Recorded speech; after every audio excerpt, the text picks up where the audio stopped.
بسم اللہ الرحمن الرحیم۔ السلام علیکم ورحمۃ اللہ وبرکاتہ۔ آج ہم بات کریں گے خواب کے اندر اپنے رشتہ داروں کو دیکھنے کے حوالے سے۔ اس کی مختلف صورتیں ہیں اور ہر ایک صورت کی الگ الگ تعبیر ہے۔ اگر آپ ان تمام صورتوں کی تعبیریں جاننا چاہتے ہیں تو اس ویڈیو کو آخر تک ضرور دیکھیں۔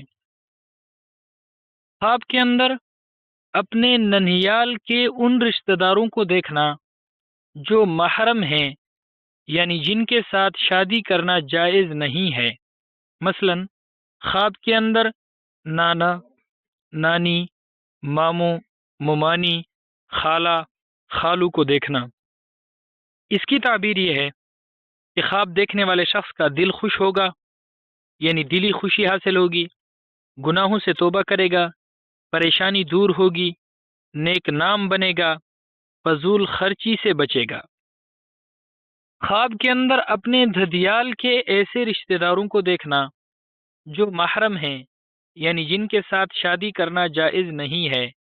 مثلا دادا دادی، چچا چچی، پھپھو، بہن بھائی، بیٹا بیٹی وغیرہ کو دیکھنا۔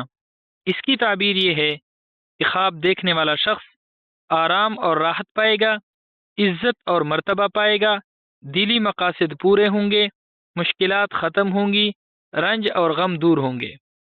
خواب کے اندر ننھیال کے ایسے رشتہ داروں کو دیکھنا جو نامحرم ہیں، یعنی جن کے ساتھ شادی کرنا جائز ہے۔ مثلا ماموں، ممانی اور خالہ کے بیٹے اور بیٹیوں کو دیکھنا۔ اس کی تعبیر یہ ہے کہ رنج اور غم دور ہوں گے، خوشی ملے گی، کامیابی حاصل ہوگی، اور خواب دیکھنے والے شخص کے ہر دل عزیز بننے کی بھی علامت ہے۔ خواب کے اندر اپنے دھدیال کے ایسے رشتہ داروں کو دیکھنا جو نامحرم ہیں، یعنی جن کے ساتھ شادی کرنا جائز ہے۔ مثلا چچا، چچی، پھپھو کے بیٹوں اور بیٹیوں کو خواب میں دیکھنا۔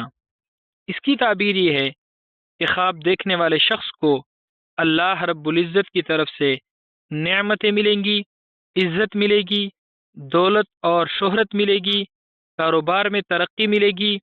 اگر بیمار ہے تو بیماری سے نجات پائے گا، بزرگوں سے فیض حاصل ہونے کی بھی علامت ہے اور خیر و برکت ملنے کی بھی علامت ہے۔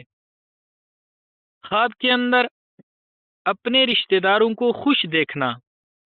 اس کی تعبیر یہ ہے کہ خواب دیکھنے والے شخص کے کاروبار میں ترقی ہوگی، فائدہ حاصل ہوگا، بگڑے ہوئے کاموں کے سنورنے کی بھی علامت ہے۔ خواب کے اندر اپنے رشتہ داروں کو ناراض، رنجیدہ، لڑتے جھگڑتے ہوئے دیکھنا۔ اس کی تعبیر یہ ہے کہ خواب دیکھنے والا شخص تنگ دست ہوگا، خواب دیکھنے والا شخص پریشان ہوگا، خواب دیکھنے والے شخص کو دکھ، رنج، تکلیف اور مصیبتیں ملنے کی بھی علامت ہے۔ ایسا خواب دیکھنے والے شخص کو چاہیے کہ وہ کثرت کے ساتھ، یعنی زیادہ سے زیادہ استغفار پڑھے، اور ایسا خواب دیکھنے والے شخص کو چاہیے کہ وہ صدقہ کرے، کیونکہ حدیث شریف میں آتا ہے، آپ صلی اللہ علیہ وسلم کا فرمان مبارک ہے کہ صدقہ ہر آنے والی مصیبت کو ٹال دیتا ہے۔ اللہ رب العزت ہمارے خوابوں کو ہمارے لیے باعث خیر و برکت بنائے۔ السلام علیکم ورحمۃ اللہ وبرکاتہ۔